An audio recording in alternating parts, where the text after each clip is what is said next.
Good day to you and welcome to another Paddocks Club video tutorial. Today we are going to talk about claims against sectional title trustees for improperly incurred scheme costs or improper trustee benefits. There has been a bit of a theme since the beginning of 2013 and in the Paddocks Club discussion forum as to situations in which this type of issue comes up. One, for example, was security fencing, added without owner participation as required in terms of Prescribed Management Rule 33.2. But it doesn't have to be specific examples. For the purposes of this video tutorial, I've added in a few. Trustees enter into a contract with the chairperson's son so as to do work at well above normal rates. Or, for example, a trustee is paid an honorarium without any special resolution as required in terms of the prescribed management rules. It could be in any number of situations. But really the question we're asking is, when are the trustees personally liable? Let's look at this in the context of section 40 sub 3. A trustee of a body corporate whose mala fide or grossly negligent act or omission has breached any duty arising from his fiduciary relationship shall be liable to the body corporate for any loss suffered as a result thereof by the body corporate, or any economic benefit derived by the trustee by reason thereof. So let's look at this a little bit more carefully. Let's analyze those requirements. Firstly, there's got to be fault. A mala fide, which means in bad faith, or grossly negligent, which is recklessness as to the result, either an act or an omission. There's got to be a breach of a duty arising from a fiduciary relationship. And together with those two primary requirements, there has to be, as a direct result, either a loss by the body corporate or a gain by the trustee, an economic benefit or a loss suffered as a result by the body corporate.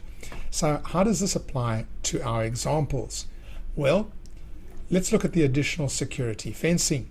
Now, there hasn't been compliance with the requirements of Prescribed Management Rule 33.2. This is assuming it's non-luxurious.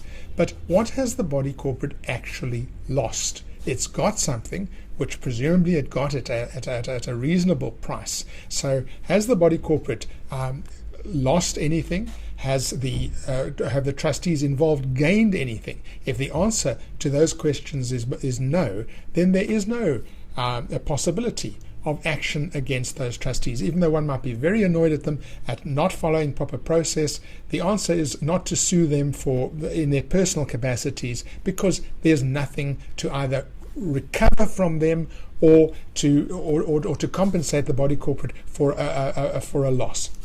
So let's look at a contract at excessive rates. If this is the situation, clearly the body corporate has lost money.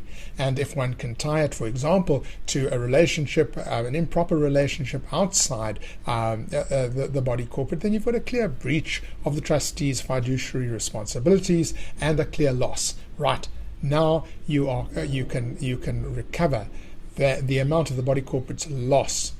If there's payment of a trustee, this is probably the most difficult one, payment of a trustee without compliance with the requirement for a special resolution.